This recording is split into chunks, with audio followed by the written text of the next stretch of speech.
अब मैं बात आऊंगा कि आखिर इस हेल्थ क्राइसिस को रोका कैसे जा सकता है।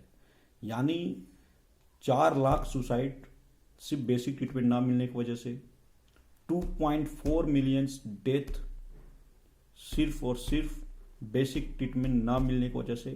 तो ये यदि मैं देखता हूँ तो मुझे यही समझ में आता है कि इसकी कैसे ओवरकम किया जा सकता है। कई लोग तो ऐसे भी हैं कि हेल्थ सेक्टर इतनी महंगी हो चुकी है कि वो तो ऐसे ही मर जाते हैं बिल देखकर, क्योंकि बाकी देशों की तरह गवर्नमेंट डिसाइड नहीं करती है यहाँ पे क्या फी होगा, क्या लैब टेस्ट का क्या कितना होना चाहिए। तमाम सारी चीज़ें जो बाकी देशों में है जहाँ पे गवर्नमेंट विल डिसाइड कि प्राइवेट हॉस्पिटल की क्या फी होगा और सारी मॉनिटरिंग होती है, बट यहाँ पे कोई ऐसा मॉनिटरिंग होती नहीं है और बिल का तो कहना ही नहीं है। और जो हेल्थ सेक्टर, यदि मैं बात करूं एनएसएसओ का रिपोर्ट्स जो है 2001 to 12 का देखूं तो हेल्थ लोन लोगों का डबल हो चुका है, क्योंकि इतनी ज़्यादा महंगाई है, इतनी ज़्यादा जो थेरेपी कॉस्ट बढ़ चुका है कि आप अंदाज़ा नहीं लगा सकते, क्योंकि कोई कंट्रोलिंग ही नहीं है। तो ऐसे में यदि मैं बात करता हूं कि भाई इस तरह के लोगों को किस तरह कम किया जा सकता है, खासकर मैं रूरल एरिया की बात करूं तो रूरल एरिया में 57% जो अनक्वालिफाइड डॉक्टर्स हैं, जो कि वो डॉक्टर्स है नहीं एक्चुअली, वो क्या है कि वो एक हेल्थ केयर के पिलर बनकर खड़े हो गए हैं। तो अब समझ में नहीं आता, यदि इनके भरोसे यदि हम भारत को छोड़ दें तो लोग तो कई मेडिकल निग्लिजेंस से मरते होंगे। इसका तो डेटा ही करनी है इंडिया का, क्योंकि डब्ल्यूएचओ भी उतना कलेक्ट नहीं कर पाता होगा कि कितने भारत में मेडिकल निग्लिजेंस होता है, क्योंकि कहीं नहीं कोई स्ट्रॉन्ग इम्प्लीमेंटेशन नहीं है। चलो मान लिया कि हेल्थ सेक्टर में इम्प्लीमेंटेशन स्ट्रॉन्ग नहीं है, फार्मा की बात करूँ तो फार्मा में भी कोई खास इम्प्लीमेंटेशन नहीं है। रेंटिंग ओपनली चलती है, फार्मा रेंटिंग, जिसपे किसी तरह का कोई लगाम नहीं है। यदि देखा जाए तो रूल्स रेगुलेशंस एक्ट तमाम सारी चीज़ें बनाई गई है, बट वो पेपर पे ही है, पर लेकिन उस पर किसी तरह कोई स्ट्रॉन्ग इम्प्लीमेंटेशन ग्राउंड लेवल पे नहीं है।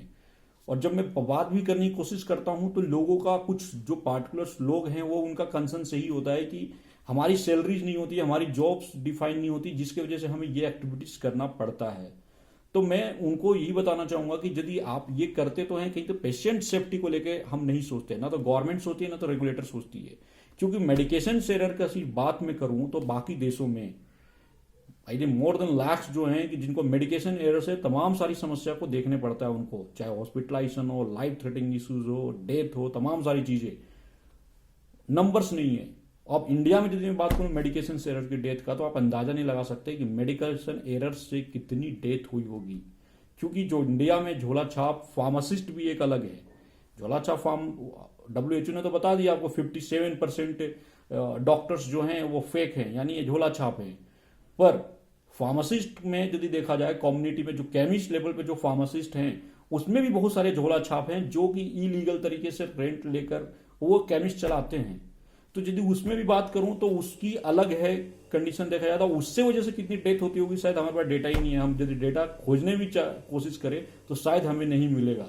और मैं एग्जांपल देता हूं, ये बहुत आम बात है क्योंकि आपको देखने को मिलता है। मेरे कई सारे ऐसे मैसेज आते हैं कि कहीं आई ड्रॉप की जगह ईयर ड्रॉप दे दिया जाता है, तो कहीं एडल्ट पीडियाट्रिक डोज की जगह एडल्ट डोज दे दिया जाता है। तमाम सारे ऐसे मेडिकल फार्मासिस्ट निग्लिजेंस, जबकि फार्मासिस्ट नहीं है, निग्लिजेंस तो कर ही रहे हैं, ऐसी चीजें करते हैं जिसकी वजह से लाइफ थ्रेटनिंग इश्यूज तक आ जाती है।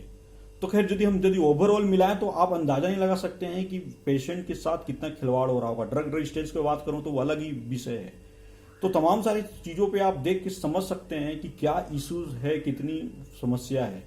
और वही कारण है आपको जो इस तरह का जो हेल्थ केयर सेक्टर को एक डिजिटलाइज ना करना और इस तरह का इम्प्लीमेंटेशन ना करना, वही कारण है। आपको कोविड में देखा होगा आपने कि हॉस्पिटल्स में कुछ लोगों को बिल्स आ रहा है, कई लोगों को ऐसा है जो दवाइयां ब्लैक मिल रहा है, यानी दोनों तरफ माहौल एक ही जैसा था, कोई अलग नहीं था, बिल्कुल बराबर था।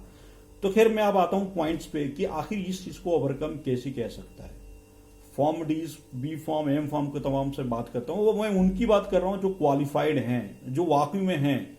यदि उनमें क्वालिटी भी बहुत सारी निकाल दूं तो यदि उनको एक सिस्टमेटिक तरीके से ला दिया जाए बाकी देशों की तरह कि भैया आपको एक हेल्थ केयर प्रोफेशनल यदि आपको वर्क करना है तो प्रॉपर आपको एग्जामिनेशन होगी और उसके बाद क्वालिफाइड होगा, तभी आप चीजों को कर सकते हैं। तो मुझे लगता है 30% तो ऐसे क्लीन हो जाएंगे।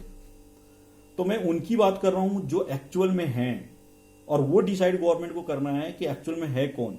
क्योंकि तमाम सारे में पेपर कटिंग्स भी चलते रह रहा है कि घर बैठे सर्टिफिकेट लो, घर बैठे डिग्री लो, तमाम सारे ऐसी चीजें चलती आ रही है। ऐसा नहीं कि एक पार्टिकुलर प्रोफेशन में, हर प्रोफेशन की यही हालत है, बट कुछ कुछ प्रोफेशन हैं जो अभी भी नीट एंड क्लीन है, वहां पे उस तरह की चीजें नहीं है कि स्टैंडर्ड मेंटेन किया गया है। तो अब बात आता है कि उन क्वालिफाइड लोगों को क्यों यूज करना है, क्योंकि इसलिए करना है कि जो 57% जो एलोपैथिक्स हैं, जो कि अनक्वालिफाइड हैं, जो कि क्वालिफाइड नहीं है, उनके वजह से कितनी इश्यूज क्रिएट हो रही है जो कि अंदाजा नहीं लगा सकते हैं। तो उनको रिप्लेस किया जा सकता है उनके जगह, क्योंकि खासकर रूरल एरिया में देखा गया है। और ये जितने भी डेथ्स हैं, देखिए मैंने सुसाइड रेट बताया कि जो बेसिक फैसिलिटीज ट्रीटमेंट से नहीं मिलता है, 4 लाख है, 2.4 मिलियन है जो बेसिक फैसिलिटीज न मिलने के बाद उनकी जान चली जाती है। तो इनको रोक बचाने के लिए यदि हम फार्मडीज, बी फार्म और एम फार्म को यदि as a health care profession introduce करते हैं with some limitations, basic treatment, तो शायद इस चीज को ओवरकम कर लिया जा सकता है। क्योंकि अभी मैंने कोविड में भी देखा, बहुत सारे जो झोला छाप जो थे वो वाकई में ट्रीटमेंट कर रहे थे, वो लोगों की जान जा रही थी। और फार्मडीज को मैंने देखा कि उनकी सिलेबस जो देखा, उनका क्लिनिकल लेवल पे, डायग्नोसिस लेवल पे तमाम सारी ऐसी चीजें जो उनकी कॉन्सेप्ट क्लियर थी, क्योंकि इस तरह कोई सर्जिकल इंटरवेंशन नहीं था। यदि फार्मडीज को इंट्रोड्यूस कर देते तो जो 3000 डेली लोग डेथ हो रहा था वो भी कम हो जाता, क्योंकि कई लोग तो बाहर ही हॉस्पिटल के बाहर ही दम तोड़ दिए, क्योंकि उनको बेसिक फैसिलिटी, बेसिक ट्रीटमेंट ही नहीं मिला। तो इस चीज को ओवरकम किया सकता है यदि जितने भी हमारे क्वालिफाइड फार्मासिस्ट हैं, फार्मासिस्ट में उसकी बात कर रहा हूं, फार्मासिस्ट हैं, बी फार्म, एम फार्म, फार्मडीज, जो एक्चुअल में जो हैं क्वालिफाइड हैं, जो टेस्ट के माध्यम से ही रिफाइन हो पाएंगे वो, तो यदि उनको इंट्रोड्यूस करते हैं with proper training, with proper test, या जो भी स्टैंडर्ड मीट करना हो, या एक एक्सपर्ट्स जो एक स्टैंडर्ड डिफाइन जो करते हैं, यदि वो क्वालिफाइड करके आते हैं, तो मुझे लगता है ये जितनी भी डेटा है चेंजेस आ सकता है। तो हमें इस रिस्पेक्ट में बात करना है, और वही मैं लगातार आवाज उठा रहा हूं। और भारत को अब भी डिजिटलाइज करने की बहुत जरूरी है। और कॉस्ट ऑफ थेरेपी तो मैं जरूर उस पर कहूंगा, क्योंकि एनएसएसओ का डेटा 2001-12 का सीधे बोलता है कि लोगों का हेल्थ लोन डबल हो चुका है, क्योंकि इतनी महंगी हो चुकी है। यदि हम इनको क्लिनिकल फार्मासिस्ट की मैं कुछ डिबेट कर रहा था कुछ, यदि इस सब सारे लोगों को हम इंट्रोड्यूस करते हैं, तो वो फार्माको इकोनॉमिक्स से लेकर तमाम सारी चीजें देख कर ही पेशेंट की थेरेपी डिसाइड की जा सकती है। और जब तभी होगा जब हम एक चीजों को डिजिटलाइज करेंगे जेडी के अकॉर्डिंग, क्योंकि फार्माको इकोनॉमिक्स भी बहुत जरूरी है पेशेंट्स के लिए रखता है, और उससे पेशेंट कंप्लायंस होता भी है कि क्योंकि उसकी हमको कि कोई भी पेशेंट के ट्रीटमेंट से पहले हमें उसकी इकोनॉमिक्स कंडीशन जाननी जरूरी है। क्योंकि हम ये धड़ेले सिर्फ प्रोबायोटिक और ये तमाम सारे हेवी दवाइयां, महंगी दवाइयां लिख देने से नहीं होगा। भाई पेशेंट ले पाएगा कि नहीं ले पाएगा वो भी हमें देखना है। उसके लिए फार्माको इकोनॉमिक्स को हमें मदद लेना ही पड़ेगा, और वो यदि देखा जाए तो वो कौन कर सकता है, सिर्फ PharmDs and B Pharm, M Pharm जो क्वालिफाइड है।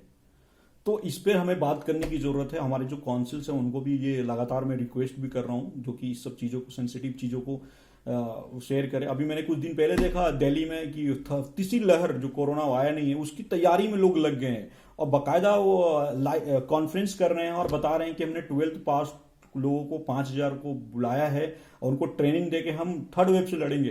कौन सा थर्ड वेव से, कैसे, ऐसे थोड़ी थर्ड वेव से लड़ा सकता है। यदि हम अपनी बात करें तो हमारे इंडिया में मोर देन 20,000 जो है फार्मेसी कॉलेज है, 20,000 सिर्फ फार्मेसी कॉलेज है इंडिया में। यदि बात किया जाए तो 8,000 हर साल सिर्फ फार्मडीज पास होते हैं, 250 से ज्यादा आई थिंक फार्मडीज कॉलेज है। तो आप सोच सकते हैं कि यदि हम 1.5 लाख से हमारे साथ बी फॉर्म पास आउट हो रहे हैं, उसे रिफाइन किया सकता है, क्योंकि फेक भी बहुत हैं, इस पर कोई दुम बात इस पर एक्सेप्ट करने लायक है। और 8,000 फार्मडीज पास आउट हो रहे हैं। तो इन चीजों को ट्रेंड करके यदि with proper training, with proper standard meet करा कर यदि हम इंट्रोड्यूस करते हैं, तो हेल्थ केयर सेक्टर्स को हम बहुत बदलाव ला सकते हैं। और लास्ट में पॉइंट करूंगा कि इसमें जो लोग, बहुत सारे लोग अभी देखने को मिला कोविड में कि लोग साइड इफेक्ट से लोगों की जान जा रही थी, कई इंट्रैक्शंस हो रहा था, कोई ड्रग किसमें देना है, क्या देना है, तमाम सारी ऐसी चीजें जो थी, लोग बहुत कंफ्यूजन था, लोग धड़ेले दवाई दिए जा रहे थे, पता ही नहीं कि रिजल्ट क्या होगा, किससे क्या इंटरेक्शन होगा, क्या होगा, क्योंकि कोई डिसाइड ही नहीं हो रहा था। तो ऐसे में यदि फार्मासिस्ट का, क्लिनिकल फार्मासिस्ट का बहुत ही इंपॉर्टेंट रोल प्ले होता है। जो है उनकी बात मैं नहीं करूंगा, बिकॉज ऑलरेडी हैं वो उन्होंने क्या किया क्या नहीं किया, उनका क्या तरीका है, बिकॉज मुझे नहीं लगता स्टैंडर्ड मीट करते हैं या नहीं, आई डोंट नो। बट जो अभी के जो मैं जिनकी बात कर रहा हूँ, यदि उनको इंट्रोड्यूस किया जाता है तो डेफिनेटली एक हेल्थ केयर सेक्टर्स में काफ़ी चेंजेस आ सकता है। और आज के डेट में लोग देखता हूँ आयुर्वेदिक होम्योपैथिक भी एलोपैथिक की तरफ मूव कर रहे हैं, और जब डिबेट की बारी आता है तो आयुर्वेदिक बेटर है, एलोपैथिक बेटर है, तमाम सारे फाइट चालू हो जाता है। तो यही मैं मुद्दे को रखूंगा और लोगों से ये आग्रह करूंगा कि इस पर आवाज उठाएं, और जो हेल्थ क्राइसिस जो है, इस तरह का जो हेल्थ जो डेटा है देख के बहुत डरावना सा है, उसको हम रोक सकते हैं। क्योंकि मैंने भी पर्सनली कई बार देखा है गांव में, जो मतलब चांदनी दवाखाना, मंगला दवाखाना है, तमाम सारे ऐसे लोग जो होते हैं उनको दवाइयां देते हैं, वो क्या देना है, ऐसे छोटे छोटे बच्चे तक होते हैं, पीडियाट्रिक पेशेंट को डील करते हैं। तो हो सकता है इनिशियल में कुछ उनको राहत मिल जाता है, बट हो सकता है कि आने वाले समय में उसको और कोई प्रॉब्लम्स आ जाए।